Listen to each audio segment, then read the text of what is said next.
9월 13일 월요일 새벽 묵상 시간입니다. 하나님이 주신 이 귀한 하루를 하나님의 말씀으로 시작하겠습니다. 먼저 사도신경으로 우리의 신앙을 고백하겠습니다. 나는 전능하신 아버지 하나님, 천지의 창조주를 믿습니다. 나는 그의 유일하신 아들, 우리 주 예수 그리스도를 믿습니다.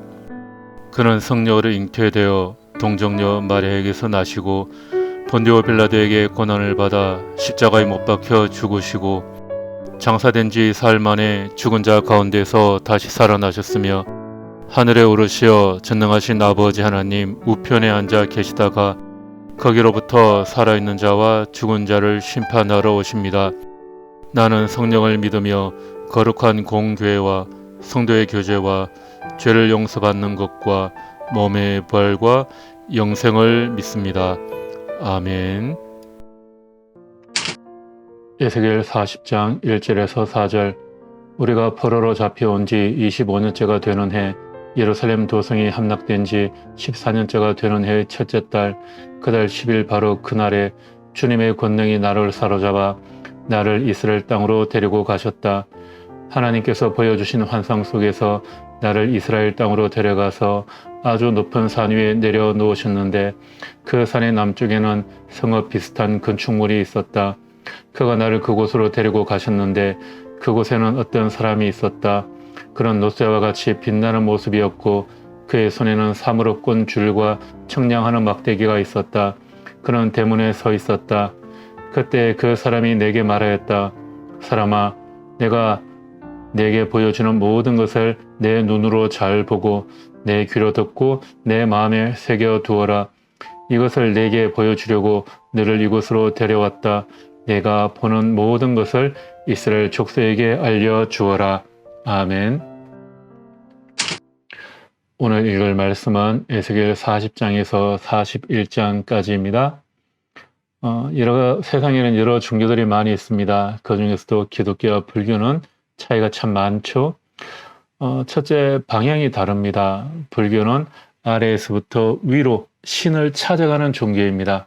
마음을 수양해서 도에 이르게 되는 거죠. 하지만 기독교는 위에서부터 아래로, 즉 하나님께서 사람을 찾아오십니다. 신이 인간을 찾아왔다. 이런 종교는 다른 곳에서는 찾아볼 수가 없습니다. 불교에서 도를 닦는 분들은 득도를 하기 위해 온갖 노력을 기울입니다. 참선도 하고 굴에 들어가기도 합니다. 선행을 쌓기 위해 애를 쓰기도 하시죠. 그들은 인간이 최선을 다하면 신이 감동할 것이고 하늘이 알아줄 것이라고 생각을 하는 겁니다. 하지만 기독교의 신앙은 많이 다르죠.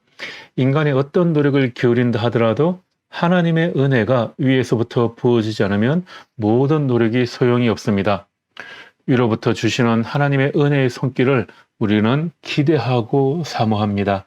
하나님의 은혜가 부어져야 의미 있는 인생이 되기 때문입니다.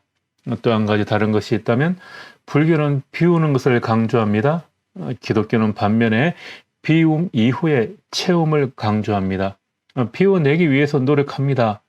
불교는 욕심과 세상 가치, 마음의 번뇌를 비워내야 행복에 이른다고 가르치죠. 하지만 사실 비워내는 것도 어려울 뿐더러 비워낸 그 빈 마음을 유지하는 것은 더 어렵습니다. 그래서 기독교는 비워낸 이후에 채우는 것이 더 중요하다고 말하죠. 말씀으로 마음을 채우면 성령의 인도를 받을 수가 있습니다.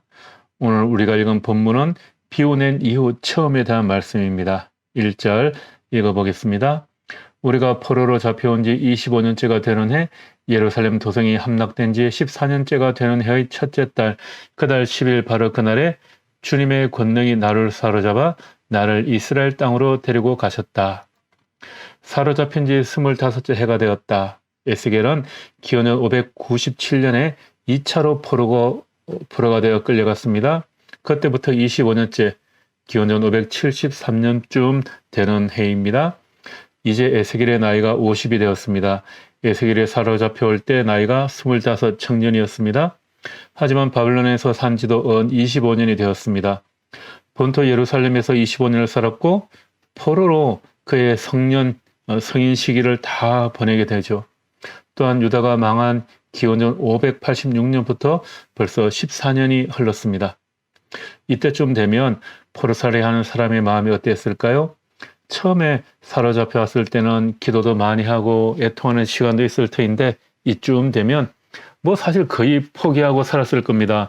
하나님께서 말씀하신 70년의 포로 기간이 다 끝나야 돌아갈 것이기 때문에 해방에 대한 기대보다 포기하는 마음이 더 강했을 시점입니다. 이 시점에 하나님께서는 환상 중에 에세겔을 데리고 본토 예루살렘으로 가셨습니다. 그곳에서 하나님께서 에세겔에게 보여주신 것은 놀랍게도 성전에 대한 이미지였습니다. 2절 말씀, 하나님께서 보여주신 환상 속에서 나를 이스라엘 땅으로 데려다가 아주 높은 산 위에 내려놓으셨는데 그 산의 남쪽에는 성읍 비슷한 건축물이 있었다. 가장 높은 곳, 이스라엘 땅에서 아주 높은 산 위, 그것은 바로 시온산입니다. 원래 시온산에 하나님의 성전이 서 있었죠. 솔로몬의 성전이었고 그 성전은 기원전 586년 나라가 망할 때 불타 없어지게 되었습니다. 그런데 그곳에서 하나님께서 에세겔에게 성전의 모형을 하나하나 보이시고 성전을 측량하십니다. 그렇게 에세겔 40장부터 47장까지는 하나님께서 보여주시는 그 성전의 새로운 이미지를 나타내고 있습니다. 이 환상을 보는 에세겔은 깜짝 놀라게 됐을 터이고 설렘도 있었을 것입니다. 우리가 생명처럼 여겼던 이 성전이 하나님의 심판을 받아서 불타 없어져 버렸는데 하나님께서 다시 성전을 보여주시다니 얼마나 놀라운 일입니까? 하나님께서 성전을 보라고 말씀하십니다. 4절, 그때 그 사람이 내게 말하였다. 사람아, 내가 내게 보여주는 모든 것을 내 눈으로 잘 보고 내 귀로 잘 듣고 내 마음에 새겨 두어라. 이것을 내게 보여주려고 너를 이곳으로 데려왔다. 내가 보는 모든 것을 이스라엘 족속에게 알려주어라. 하나님께서 에세겔에게 새로운 성전의 모형을 직접 보게 하시고 측량하게 하신 이유는 포로기가 끝나고 새롭게 세워질 성전은 이런 모양으로 만들어질 것이다. 그런 뜻이죠. 귀로만 들어서는 입체적으로 볼 수 없기 때문에 직접 환상 중에 보여주셨습니다. 에세겔이 본 성전의 특징은 사람이 하나도 없습니다. 빈 성전이었습니다. 그냥 텅텅 비어 있습니다. 에세겔 8장에 보면 성전에 우상이 가득했고 우상을 섬기는 사람이 넘쳐났습니다. 하지만 그들은 모두 제대로 된 신앙을 가진 사람들이 아니었습니다. 모두 하나님을 섬긴다고 하지만 세속적인 욕망을 숭배하는 사람들이었습니다. 그런 성전이 깨끗하게 청소되고 텅 비어버렸습니다. 하나님께서 예루살렘을 멸망시키시고 성전을 불태우심으로써 더러운 성전을 털어내시고 깨끗하게 비워내신 것입니다.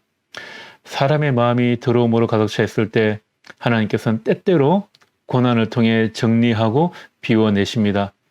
스스로 비워내라고 말씀하셨지만 제대로 비워내지 않으면 하나님께서 가끔 고난을 내리실 때가 있어요. 그때 우리의 마음은 가난해지고 우리의 영혼도 깨끗하게 정리가 됩니다. 하지만 비워낸 후가 문제죠.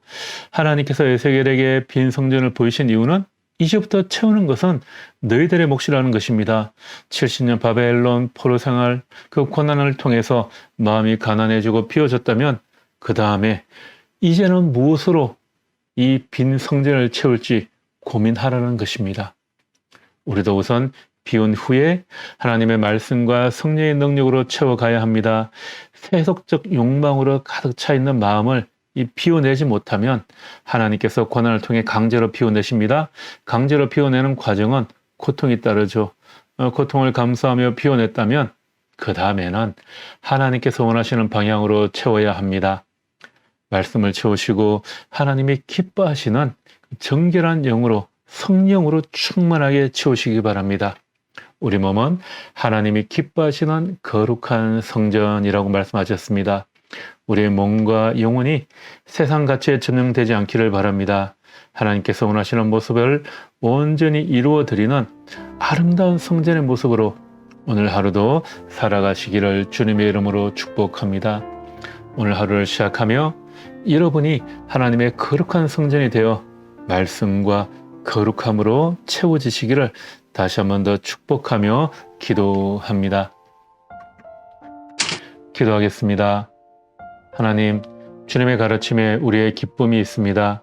주님, 우리가 주님의 말씀을 기쁨으로 받아들이게 하여 주십시오. 우리에게 성경을 통해 전하시는 그 말씀을 우리를 사랑하시는 주님의 음성으로 듣게 하여 주십시오. 오늘 하루 우리 내면을 하나님의 말씀으로 채우게 하시고 그리스도의 향기가 드러나는 오늘 하루 되게 하여 주십시오. 예수님 이름으로 기도합니다. 아멘.